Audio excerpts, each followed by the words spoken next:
ماشاء اللہ لا حول ولا قوۃ الا باللہ العلی العظیم۔ اعوذ باللہ من الشیطان الرجیم، بسم اللہ الرحمن الرحیم۔ الحمد للہ وکفی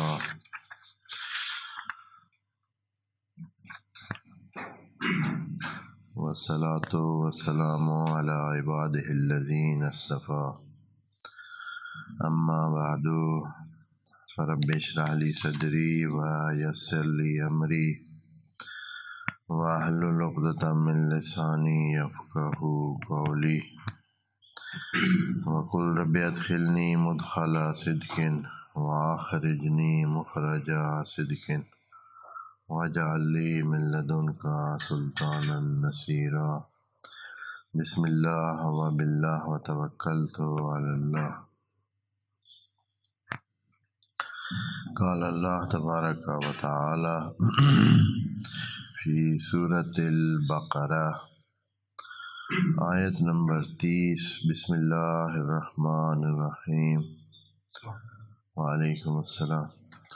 وَإِذْ قَالَ رَبُّكَ لِلْمَلَائِكَةِ إِنِّي جَاعِلٌ فِي الْأَرْضِ خَلِيفَةً قَالُوا أَتَجْعَلُ فِيهَا مَن يُفْسِدُ فِيهَا وَيَسْفِكُ الدِّمَاءَ وَنَحْنُ نُسَبِّحُ بِحَمْدِكَ وَنُقَدِّسُ لَكَ قَالَ إِنِّي أَعْلَمُ مَا لَا تَعْلَمُونَ وَعَلَّمَ آدَمَ الْأَسْمَاءَ كُلَّهَا ثُمَّ عَرَضَهُمْ عَلَى الْمَلَائِكَةِ فَقَالَ أَنبِئُونِي بِأَسْمَاءِ هَؤُلَاءِ إِن كُنتُمْ صَادِقِينَ قَالُوا سُبْحَانَكَ لَا عِلْمَ لَنَا إِلَّا مَا عَلَّمْتَنَا إِنَّكَ أَنْتَ الْعَلِيمُ الْحَكِيمُ۔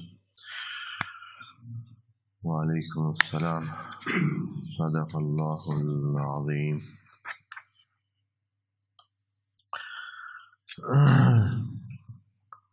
سورہ بقرہ کی یہ آیات جو کہ ہم اس کے 2 نشستیں پہلے کر چکے ہیں،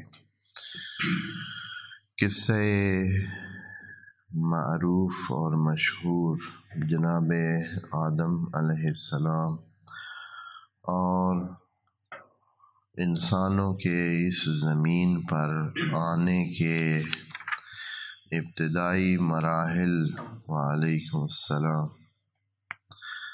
ابتدائی مراحل کے ان حقائق پر مبنی ہیں جو کہ قرآن اپنی سچائی کے ساتھ ان کو صحیح انداز میں بیان فرما رہا ہے، جبکہ ہمارے پاس جو عام طور پر تاریخ منقول ہوتی ہے یا تاریخ کے کچھ حوالہ جات ہیں، ان میں شک و تردید کی گنجائش ہوتی ہے کہ شاید یہ ہوا ہے یا نہیں، یا اس طرح ہوا ہے یا نہیں، لیکن یہ قرآن کا بیان کردہ ماجرا ہے اور قصہ ہے، اور خدا کریم نے یہ بھی فرمایا ہے کہ ہم جو بیان کر رہے ہیں وہ احسن القصص ہیں۔ یہ بھی ایک قسم کا تاریخ بھی ہے، قصہ بھی ہے، ہمارے لیے اپنے ذہن کی تصویر مکمل کرنے کے لیے ایک راستہ بھی ہے، اس لیے کہ ہم اس جہان کی تصویر اپنے ذہن میں بناتے ہیں اور اسی کے مطابق ساری زندگی گزارتے ہیں۔ ہم نے یہ سوچا ہوا ہوتا ہے کہ یہ جہان مثلا اس طرح ہے، ایسے تھا، ایسے ہوا ہے، ایسے ہو رہا ہے، ایسے ہوگا۔ وہ ایک تصویر جو ہم بناتے ہیں، اس کی تکمیل کے لیے یہ قصہ بہت ضروری ہے تاکہ ہماری وہ تصویر بہت اچھی اور واضح ہو جائے، اور جتنی واضح تصویر ہوتی ہے انسان اتنا ہی اچھے انداز میں جم کر اس کے ساتھ مربوط ہو کر اپنی زندگی گزارتا ہے اور اپنی سوچ کے مطابق ایک فائدہ مند زندگی گزارتا ہے اور اچھے نتائج بھی حاصل کرنا چاہتا ہے۔ تو جو شروع ہوئی ہے یہ زندگی، انسانی زندگی، وہ کیسے خدا کریم نے پیچھے کہا پچھلی آیات میں، یا ایھا الناس اعبدوا ربکم الذی خلقکم، جس نے خلق کیا۔ تو یہاں سے قصہ خلق آدم جو ہے اس آیت سے شروع ہوتا ہے تقریباً۔ یہ جو آیت ہے جس میں خدائے منان ملائکہ کو یہ خبر دے رہا ہے کہ میں زمین پر ایک خلیفہ قرار دینے لگا ہوں۔ عرض کیا ہے کہ ان چیزوں کے معنی بہت دھیان ابھی کرنے کی ضرورت ہے کہ یہ خلیفہ بن کر آنا ہے یا خلیفہ آ کر بننا ہے، یہ دونوں معنی اس میں موجود ہیں۔ پھر یہ کہ انی جاعل فی الارض خلیفہ، تو یہ خلیفہ کس میں سے ہوگا، کون ہے خلیفہ، اور آیا یہ کسی انسان کی بات ہو رہی ہے یا کسی ملک کی بات ہو رہی ہے یا کسی جن کی بات ہو رہی ہے، کون ہے جو خلیفہ بننے والا ہے؟ تو یہ اس چیز سے سمجھ آتی ہے، جو آگے باتیں ہو رہی ہیں اس سے ہم نے یہ چیز سمجھنی۔ یہاں ذکر نہیں ہے کہ کس کو خلیفہ بنانے جا رہا ہے اللہ تعالیٰ۔ تو یہ جو مرحلہ ہے کب ہو رہا ہے؟ اب ہمارے پاس اسی آیات میں، ان آیات میں 3 وجودات کا ذکر آنے والا ہے۔ مل ملا کے 3 وجود ہیں جن کا ذکر کرنے جا رہے ہیں۔ ایک تو ملائکہ کے نام سے جن کو اللہ خطاب کر کے یہ بات کہہ رہا ہے۔ دوسرے وہ جن کا اس سے ملتی آیات میں ہے کہ انسان ہے جس کو خدا کریم نے خلق کرنا ہے اور خلق کیا ہے۔ تیسرا جو ہے وہ وجود جن ہے، جن بھی ایک وجود ہے، اس کو بھی خلق کا بھی اس کا مرحلہ ہے اور ایک وجود ہے اس کا بھی اس میں کردار ہے۔ تو 3 وجود ہمارے پاس موجود ہیں۔ انسان کا وجود یہ آخری مرحلہ ہے ظاہراً، جیسے کہ قرآن کی ترتیب نظر آ رہی ہے۔ میں انشاءاللہ وہ آیات پر عرض کرتا ہوں۔ پہلے مرحلے میں وہ وجودات جو کہ ملک کے نام سے جانی جا رہی ہیں اور ان کو ہم سب علیحدہ شمار کر رہے ہیں، ان کا ذکر ہے کہ وہ موجود تھیں۔ اس کے بعد جنات کو خلق کیا گیا ہے، اس لیے کہ قرآن کی آیت میں ہے کہ ہم نے جنات کو بنایا اس سے پہلے، یعنی انسانوں سے بھی پہلے جنات کو بنایا آگ سے ان کو بنایا۔ اور ملک جو ہے ان کو، وہ کون سی مخلوق ہے ملک، ان کی خلقت کے بارے میں قرآن میں ظاہراً جو ابھی میرے ذہن میں آتا ہے، کوئی ایسی بات نہیں ہے کہ ان کو کس چیز سے خلق کیا ہے۔ انسان کے بارے میں بہت واضح بتایا ہے کہ 3 سے بنایا ہے، مٹی سے بنایا ہے، کھنکھناتی سڑی ہوئی مٹی سے بنایا ہے۔ جن کے بارے میں بھی بتایا ہے کہ نار سموم سے بنایا ہے۔ ملک کے بارے میں یہ موجود نہیں ہے کہ وہ کس چیز سے بنے ہیں یا کیا ہے۔ تو یہ بات ہمیں آگے جا کرنا ہے انشاءاللہ، جب بحث آئے گی ابلیس کی اور سجدے کی اور ملائکہ کی، تو انشاءاللہ وہاں بات کریں گے۔ پہلے مرحلے میں یہ آپ دوستوں کو بتانا ہے کہ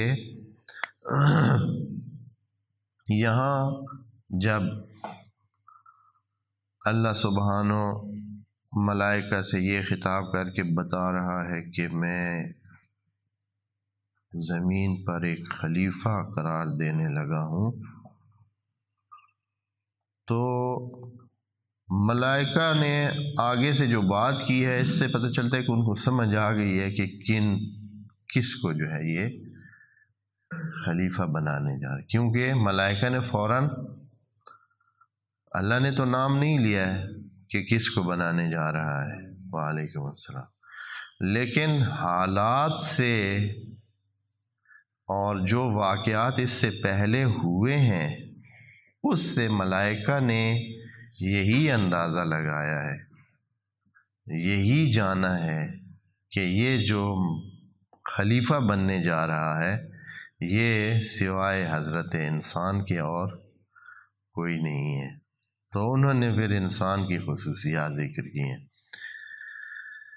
اس سے پہلے جو ہے کیا ہوا ہے کہ ملائکہ کے ذہن میں یہ بات آئی ہے کہ اللہ تعالیٰ انسان کو ہی خلیفہ بنانے کا اعلان فرما رہا ہے۔ یہاں وہ آیت ہے جو سورہ ہجر میں 28 سے 31 نمبر آیت میں یوں فرمایا ہے، وَإِذْ قَالَ رَبُّكَ، وہاں بھی اللہ تعالیٰ ملائکہ کو یہ بھی بتا رہا تھا، جب انسان کو پیدا کرنا چاہا تو بھی پہلے ملائکہ کو بتایا۔ یہ بڑی ایک حیران کن وہ ہے، تصویر بن رہی ہے کہ ملائکہ کو پہلے بتا کر ہی اللہ تعالیٰ کیا کر رہا ہے، وہ انسان کو بنانے کا کام بھی، اور پھر جب اس کو خلیفہ کا عہدہ دینے کے لیے پروگرام ہو رہا ہے تو بھی پہلے ملائکہ کو اس سے خبردار کیا جا رہا ہے، اس کی خبر دی جا رہی ہے اور بتایا جا رہا ہے کہ یہ کام ہونے جا رہا ہے۔ ملائکہ نے اس وقت جو ہے اعتراض نہیں کیا تھا۔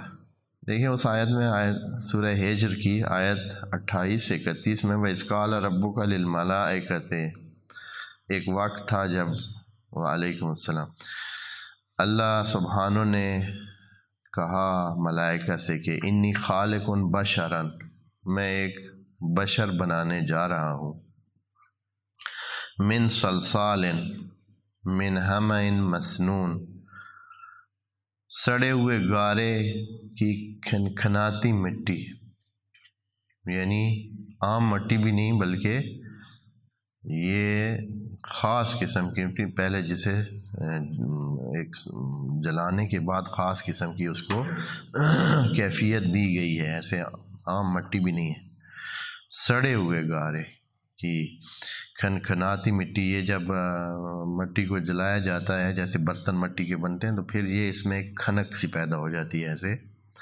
ایسے تھوڑا سا جیسے کہتے ہیں کہ جیسے وہ پاپڑ نہیں ہوتے، کیا ہوتے ہیں، ایسے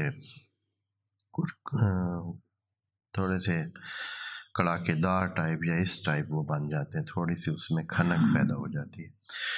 تو اللہ تعالیٰ فرما رہا ہے کہ یہ میں بنانے جا رہا ہوں، اور ملائکہ سے یوں کہا کہ فَإِذَا سَوَّيْتُهُ، جب میں نے اسے سیٹ کر لیا اور بنا لیا، وَنَفَخْتُ فِيهِ مِن رُوحِي، اور اس کے بعد اگلا مرحلہ، یہ سارے مراحل ہیں، پہلے مٹی سے اس کو جوڑنا، پھر اس کو ساری ترتیب اس کی اونچ نیچ سیٹ کرنا، پھر آخری مرحلہ وَنَفَخْتُ فِيهِ مِن رُوحِي، جب اس میں روح ڈال دوں تو فَقَعُوا لَهُ سَاجِدِينَ، پھر اے ملائکہ سارے آپ لوگوں کا کام کیا ہے کہ آپ نے اس کو سجدہ کر دینا ہے۔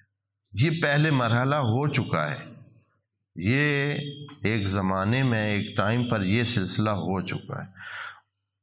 جب یہ ہو چکا ہے اس کے بعد اب انسان بھی موجود ہے اور ملائک بھی موجود ہیں، دوبارہ ایک اور مرحلے میں یہ اعلان ہوتا ہے جو اس آیت نمبر 30 سورہ بقرہ کی آیت وَإِذْ قَالَ رَبُّكَ لِلْمَلَائِكَةِ إِنِّي جَاعِلٌ فِي الْأَرْضِ خلیفہ، کہ میں خلیفہ بنانے جا رہا ہوں، قرار دینے لگا ہوں۔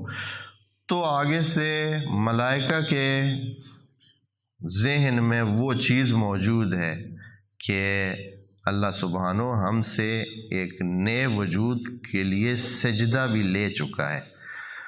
اب سجدے کا معنی اپنے ٹائم پر اس پر عرض کریں گے کہ اس سے کیا معنی ہے، یعنی ایک خاص قسم کے سلامی، جیسے آپ کہہ سکیں کہ سلامی یا گارڈ آف آنر جو ہے وہ ہو چکا ہے، تو فوراً وہ بولتے ہیں کہ أَتَجْعَلُ فِيهَا مَن يُفْسِدُ فِيهَا، کہ اے اللہ تو قرار دے گا ادھر ایسے کو اپنا خلیفہ جو فساد پھیلاتا ہے، وَيَسْفِكُ الدِّمَاءَ، اور خون خرابہ کرتا ہے، وَنَحْنُ نُسَبِّحُ بِحَمْدِكَ۔ اب یہ فرشتوں نے کیوں کہا اس طرح؟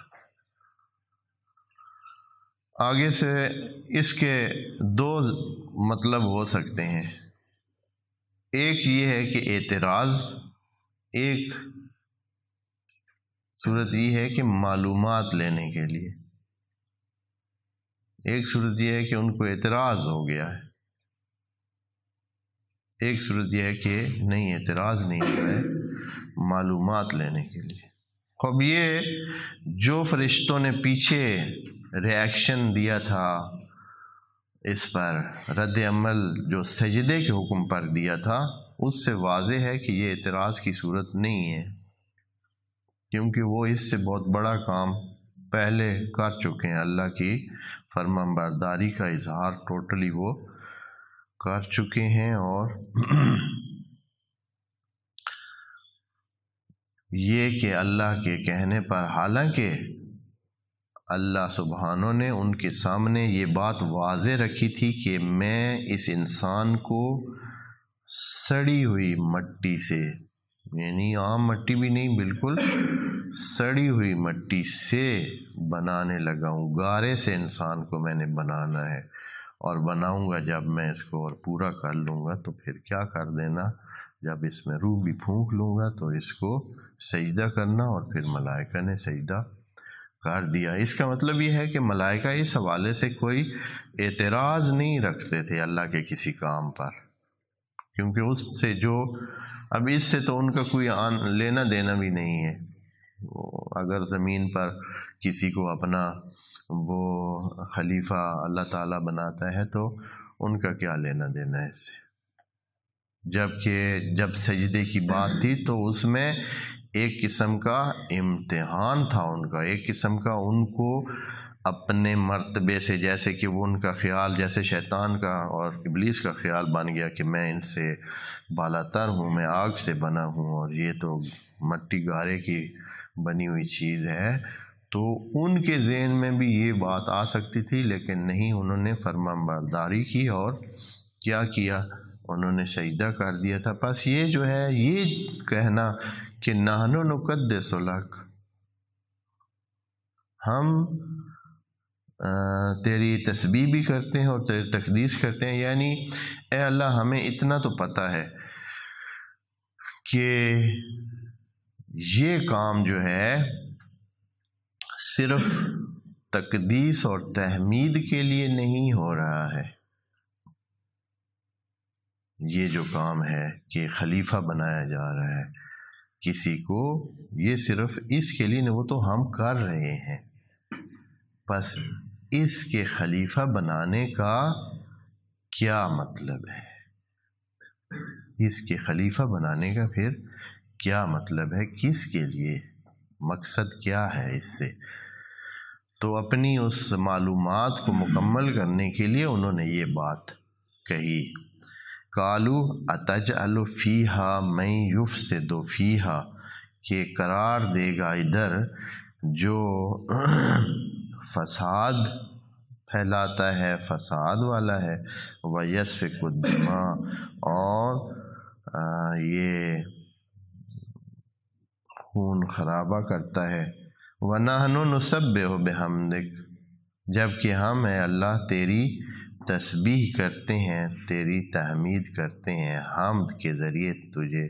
یہ تسبیح کا مرحلہ ہوتا ہے منفی کی صورت میں، یعنی وہ صفات منفیہ اس سے دور کرنا اور کہنا کہ وہ ہر لحاظ سے مکمل اور ہر لحاظ سے پاک ہے، پاکیزہ ہے، اور تقدیس مثبت انداز میں بات کو دیں کہ جو صفات اس کی ہیں ان کو ذکر کرنا کہ وہ یہ ہے۔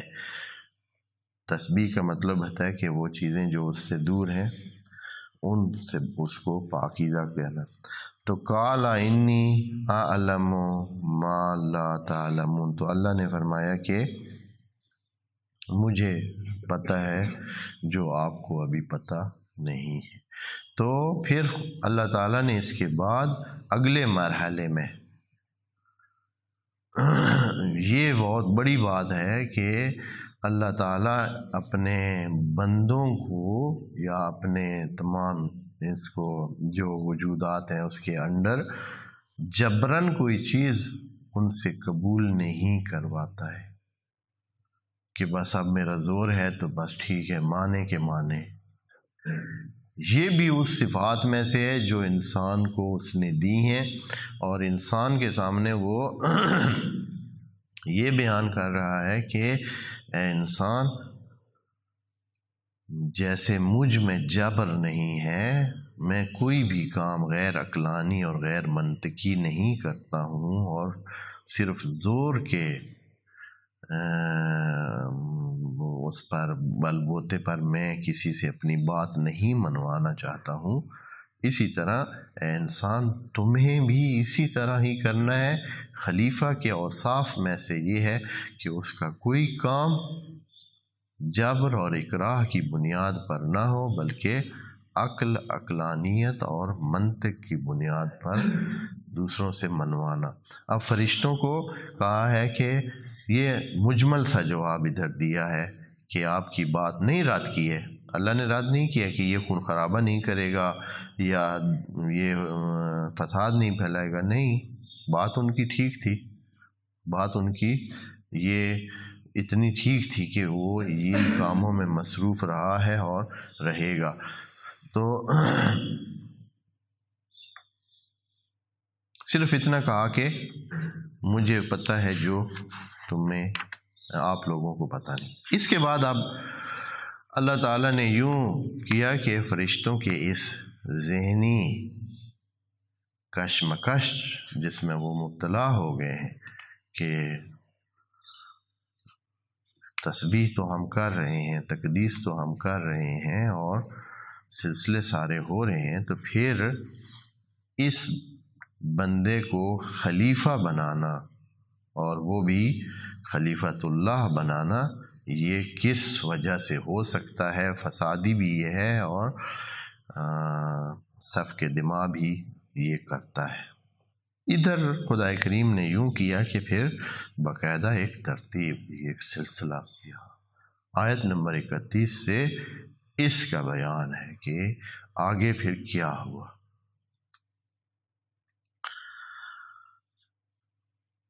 یہاں جو ایسے ابھی اس کے ایک سلسلہ میں پہلے ایک تصویر آپ دوستوں کو بیان کر دیتا ہوں، کیونکہ یہ چیزیں ہیں نا ابھی تک آج کے دن تک میں آپ کو یہ بتا سکتا ہوں کہ یہ لا ینحل مسئلے موجود ہیں، باتیں ہو رہی ہیں، ابھی بھی ہو رہی ہیں کہ یہ کیسے ہوا ہے، کس طرح ہوا ہے، اس سوال کا کیا جواب ہے، اس سوال کا کیا جواب، یعنی یہ اسی قصے میں جو بیان یہاں قرآن میں موجود ہے، جس انداز میں موجود ہے، 20 سوال اس کے حوالے سے موجود ہیں، جن کا یعنی ہر کسی نے اپنی سوچ کے مطابق ایک جواب دیا ہے اور ایک ترتیب بنائی ہے، اور بعض ترتیبیں محققانہ ہیں یا کچھ ایسے ذہن کے قریب ماننے کو دل کرتا ہے، لیکن بعض تو بالکل ایسے جیسے بالکل ہی بچگانہ انداز میں وہ کی گئی ہیں۔ بہرحال ہم سب سے کو تو ذکر نہیں کریں گے، لیکن جو ممکن ہے وہ عرض کریں گے۔ یہ بہت مہم آیت ہے بعض حوالوں سے، یہ جو ابھی ہم پڑھنے جا رہے ہیں بعض عقیدے جو ہیں وہ اس آیت کی بنیاد پر آگے چلیں گے، اور پھر یہ فرقوں کی صورت میں بھی اسی آیت سے بھی کئی فرقے جو ہے اس سے کیا لیتے ہیں، کئی سوچیں، یوں سمجھیں کہ اس سے پانی ان کو ملتا ہے۔ ہوا یوں کہ اب فرشتوں نے سوال اٹھا دیا، اور ادھر سے حضرت آدم کو، جناب آدم کو سجدہ بھی یہ کر چکے تھے، اور اب اللہ نے اعلان کیا کہ خلیفہ بنانے لگا ہوں، اور فرشتوں کو بھی پتہ چل گیا کہ یہ بات ہو نہ ہو اسی جناب آدم کی ہے۔ تو اب اللہ نے یہ ترتیب دی کہ اس کے جس چیز کو اللہ نے کہا کہ میں جانتا ہوں اور آپ نہیں جانتے ہیں، اس چیز کو واضح کرنے کے لیے جناب آدم کو تعلیم دی۔ لکھا ہے علامہ آدم الاسماء کلہا، یہ لفظ ہے، علامہ آدم الاسماء کلہا، تعلیم دی آدم کو الاسماء کی۔ الاسماء نام، ویسے تو اس کا یہی نشانی، نام معنی بنتا ہے اسم کا، جو کسی کی علامت ہو، نام ہو، جس کی وجہ سے اسے بولا جائے، جو نام لے کر اسے بولا جائے، جو عنوان اسے دیا جائے، کسی چیز کو دیا جائے۔ یہاں جمع لگا ہوا ہے اسماء، اور پھر جمع کے اوپر الف لام لگی ہوئی ہے، الاسماء، بس عام نہیں ہے، یہ جو الف لام لگا ہوا ہے یہ خاص بنا دیتا ہے، یہ معرفہ بنا دیتا ہے۔ یہاں الاسماء کلہا، سارے کے سارے نام جناب آدم کو تعلیم کر دیے۔ اب یہ جو تعلیم ہے اللہ کی، اور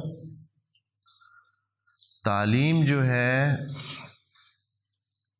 وہ کس قسم کی تعلیم ہے؟ ایک علم ہوتا ہے علم حصولی، ایک علم ہوتا ہے علم حضوری۔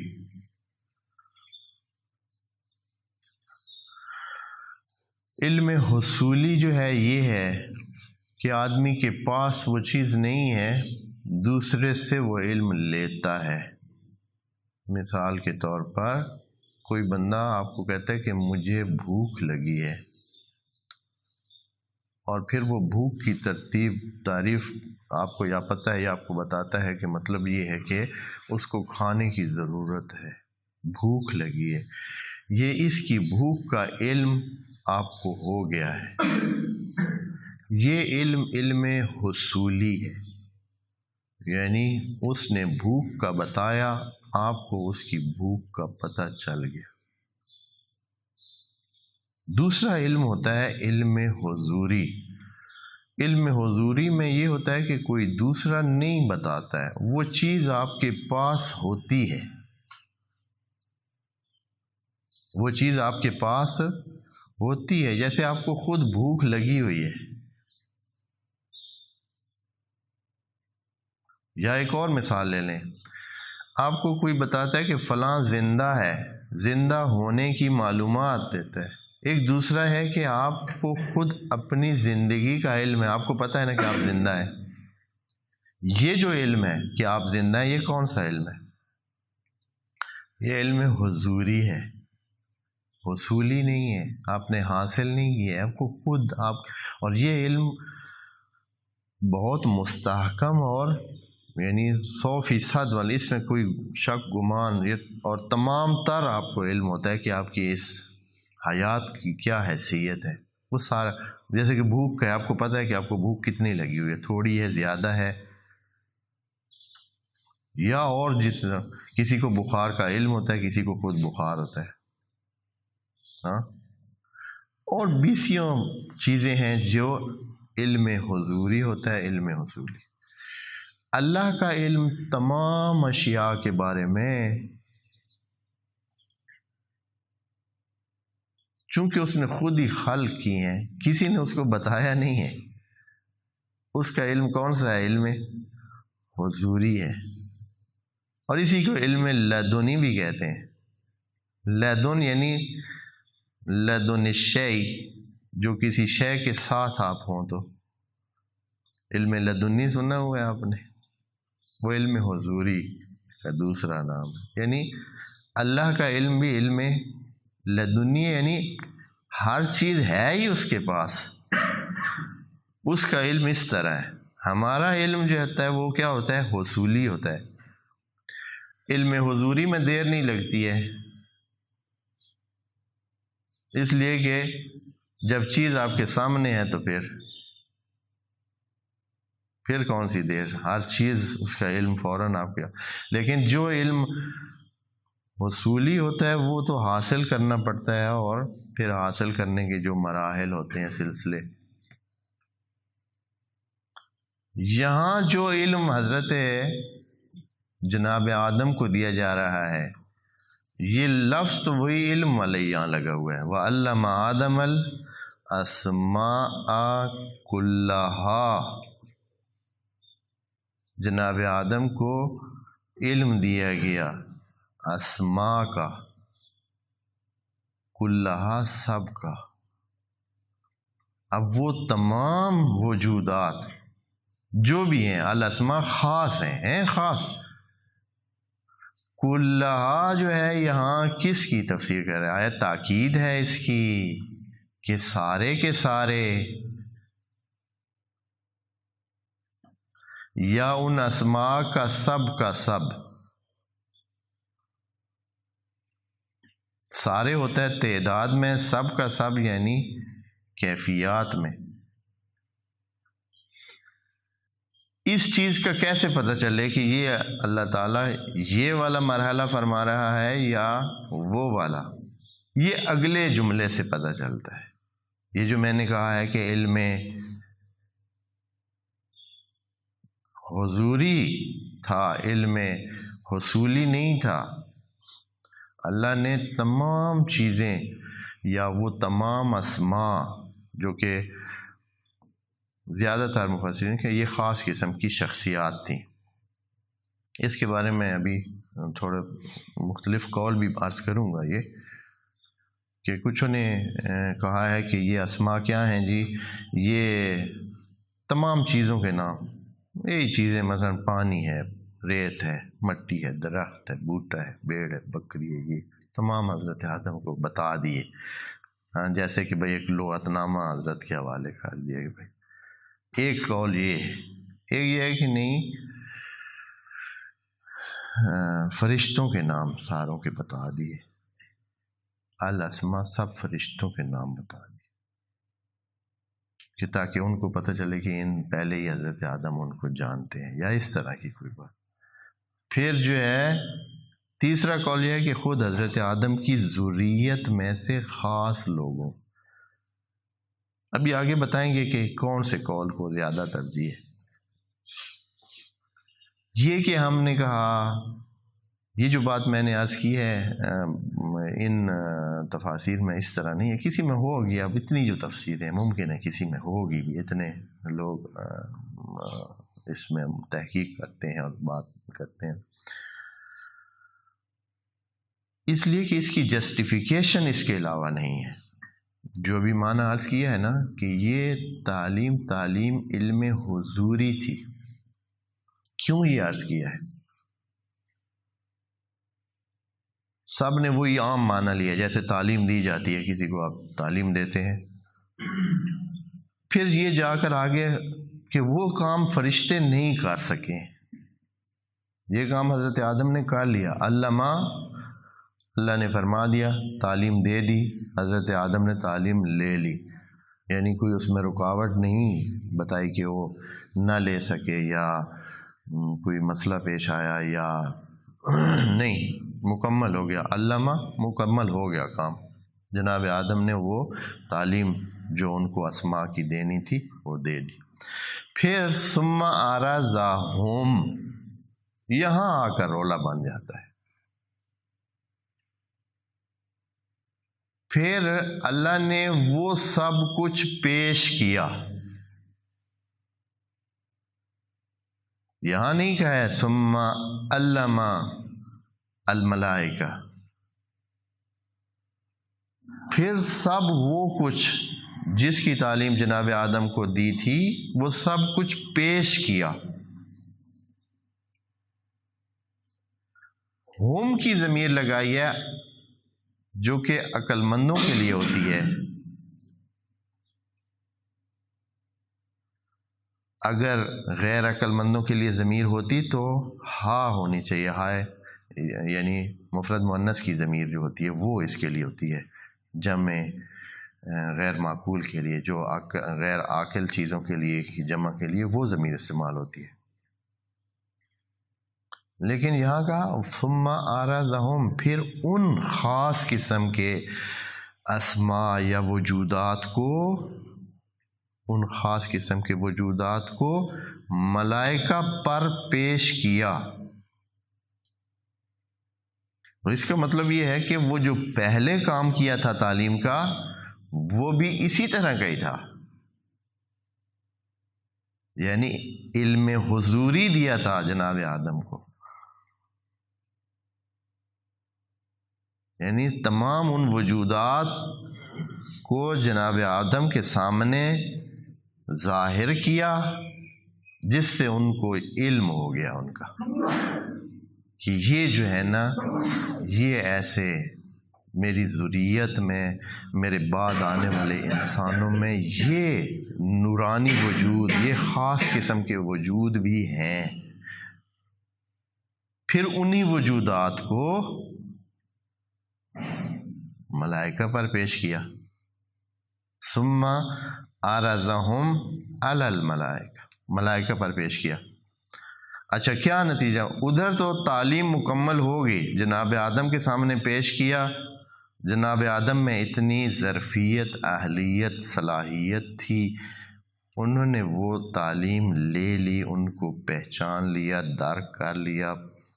ان کے ظرف میں گنجائش موجود تھی کہ ان شخصیات کو، ان خاص قسم کے وجودات کو انہوں نے درک کر لیا.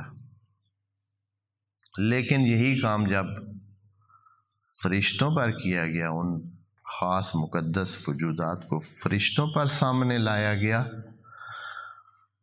تو کیا ہوا؟ یہاں کیونکہ قرآن ہے نا، قرآن بات بہت مختصر کرتا ہے، آدھی بات سے زیادہ سننے والے اور پڑھنے والے پر چھوڑ دیتا ہے کہ تدبر کرے، خود سوچے. اور یہ طریقہ جو ہے نا آج کل کے جدید یہ جو میڈیا ہے اس میں، جیسے فلمیں ہیں، جیسے یہ جو پروگرام ہوتے ہیں، اس میں بہت ساری کہانی کس کے وہ چھوڑ دیتے ہیں، کس کے لیے؟ دیکھنے والے کے لیے، کہ وہ خود باقی کہانی خود وہ بنائے گا. انہوں نے بہت مختصر سی بتانی ہے، باقی کہانی وہ دیکھ کر کیا کرتا ہے، خود سے وہ بنا لیتا ہے، سیٹ کر لیتا ہے، وہ خود بخود چلتا ہے. جیسے قرآن میں بہت ایسی بالکل اسی انداز میں آپ کو مثال دوں. مثال کے طور پر ایک بچہ جو چھوٹا ہے، وہ پیدا ہوتا ہے، اسکول جا رہا ہوتا ہے، تو اس سے پوچھتے ہیں کہ کیا بنے گا بھائی تو؟ ہاں، وہ کہتا ہے میں ڈاکٹر بنوں گا. ہاں، اور اس کے آس پاس والے والدین بھی کہتے ہیں اس کو ہم نے ڈاکٹر بنانا ہے. پھر سارا درمیان والا وہ جو ہے نا گیپ کر کے دکھاتے ہیں کہ ہسپتال میں بیٹھا ہے بندہ اور کیا ہے، ڈاکٹر بنا ہوا ہے. وہ سارا درمیان والی کہانی کدھر گئی؟ وہ دیکھنے والے نے خود اس نے اپنے آپ سے بنا لی کہ بھائی ہاں یہ وہی ہے. پھر نام اس کا وہی ہوگا کہ جو وہ ہے، تو پتہ چلے گا کہ یہ وہی ہے جو آج سے 20 سال پہلے ڈاکٹر بننے کے لیے جس نے کہا تھا یا کرنے کی کوشش کر رہا تھا، آج وہی ڈاکٹر بن کے بیٹھا ہے اور کہانی اس سے آگے چلے گی.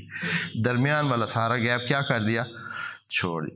یہاں بھی اسی طرح جناب آدم کو علم حضوری دیا، پھر تمام ان کو ملائکہ کے سامنے پیش کیا. اب کیا پیش آیا ہے یہاں درمیان میں کیا ہوا ہے؟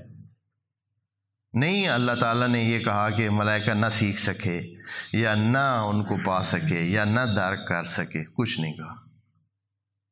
لیکن آگے والی آیات سے یہ پتہ چلتا ہے کہ جناب آدم جس چیز کو درک کر سکے، جن شخصیات کو یا جن ان وجودات نورانی کو درک کر سکے، فرشتوں میں یہ صلاحیت نہیں تھی، فرشتے وہ کچھ نہ پا سکے،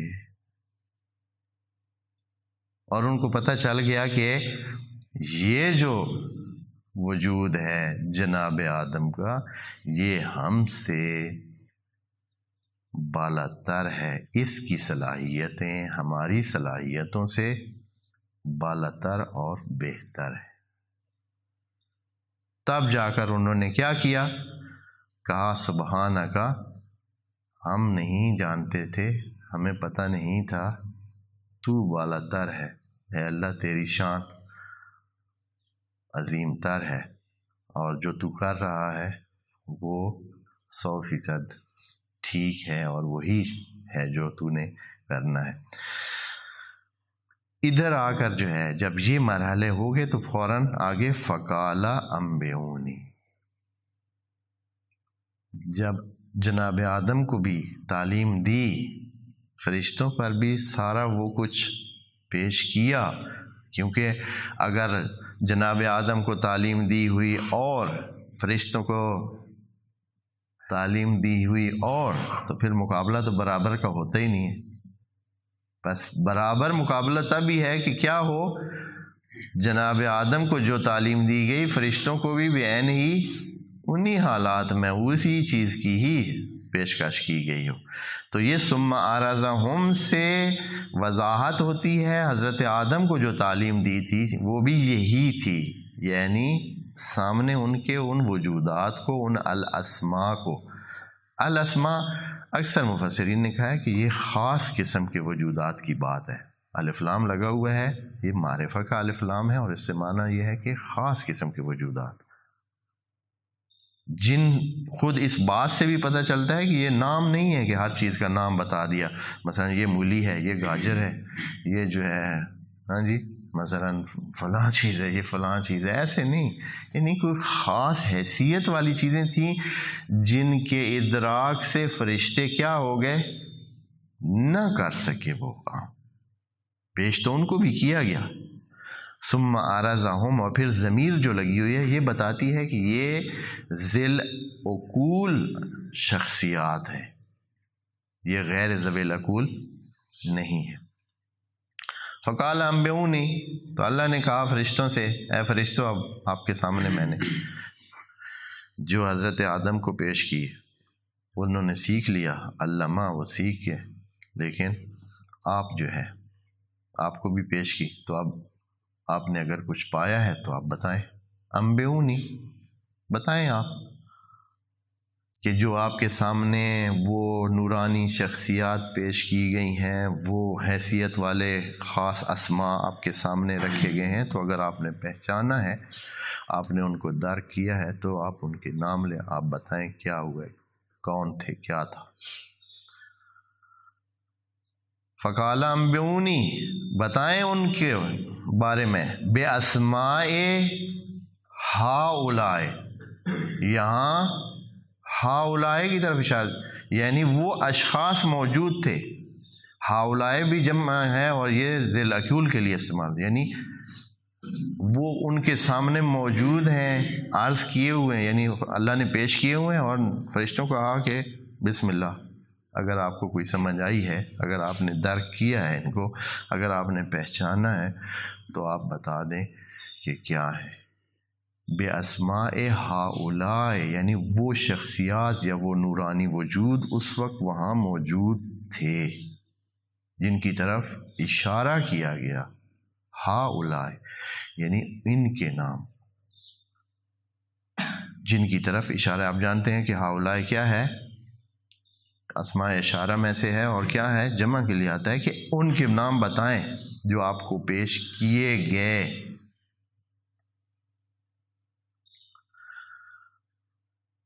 ان کنتم صادقین، اگر آپ اس بات میں سچے ہیں۔ کس بات میں؟ بات کیا کی تھی فرشتوں نے؟ فرشتوں نے بات کی تھی کہ یہ تو صرف خون خرابہ کرنے والا اور فسادی وجود ہے،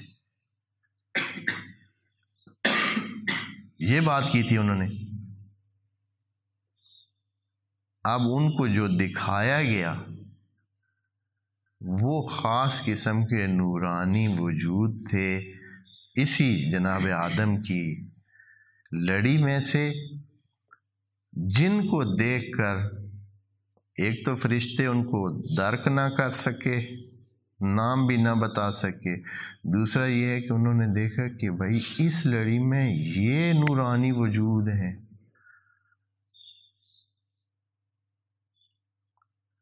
جن کو اللہ اپنا خلیفہ بنانے جا رہا ہے۔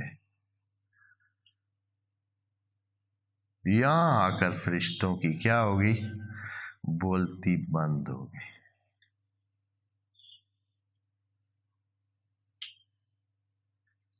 اس آیت سے بڑے دھیان سے اگر توجہ کریں تو تب یہ سارا منظر جو ہے وہ اس کا سامنے آتا ہے، کیونکہ قرآن ہے اور اتنی دقیق یہ الفاظ کا استعمال کیا گیا ہے، جیسے کہ قرآن نے خود کہا ہے کہ کتاب احکمت آیات، یہ اس کو مت سمجھیں کہ یہ ایسے ہی بس سرسری گفتگو ہے جو قرآن میں درج کر دی گئی ہے، آپ پڑھتے جائیں اور آگے بھاگتے جائیں۔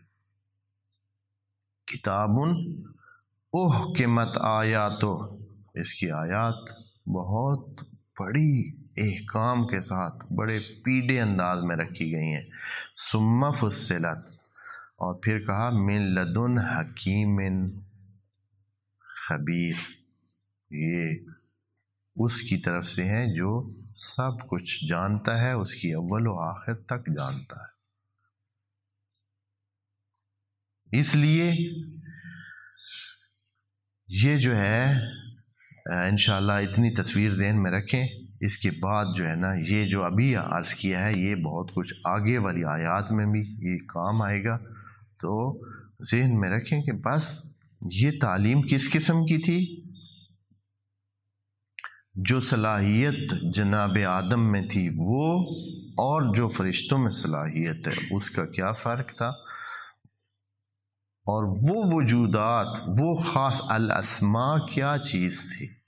آیا ایسے ہی اسماء ہو سکتے ہیں؟ ایسے ہی ہر چیز کے نام بتایا کہ بھائی یہ اس کو یہ کہتے ہیں، اس کو درخت کہتے ہیں، اس کو یہ کہتے ہیں، اس طرح کے نام، جیسے کہ بعض مفسرین نے یہ تمام چیزوں کے اللہ جیسے بھائی لغت بتا دی ساری، پھر وہی لغت فرشتوں کو بتائی تو انہوں نے ان کو وہ نہ آ سکی، حالانکہ فرشتے بار بار کہہ رہے ہیں، خدا منان بھی فرشتوں کے بارے میں بھی کہہ رہا ہے کہ آگے فرشتے خود کہیں گے کہ ہمیں تو اے اللہ جو تو نے تعلیم دی ہے ہم اتنے ہی ہمیں پتہ ہے، ہمیں اس سے زیادہ پتہ نہیں ہے۔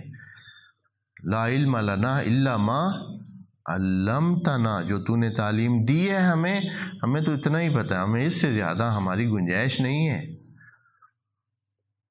بس وہ تعلیم کے قابل ہوتے، اگر عام تعلیم ہوتی تو وہ تو ان کو حاصل ہو سکتی تھی، بس یہ تعلیم وہ والی تعلیم نہیں تھی، یہ وہ تعلیم تھی جو صرف خلیفۃ اللہ ہی اس کے در کرنے کی صلاحیت رکھتا ہے، اور انشاءاللہ اس کی مزید باتیں بعد میں عرض کریں گے۔ والسلام علیکم ورحمۃ اللہ وبرکاتہ۔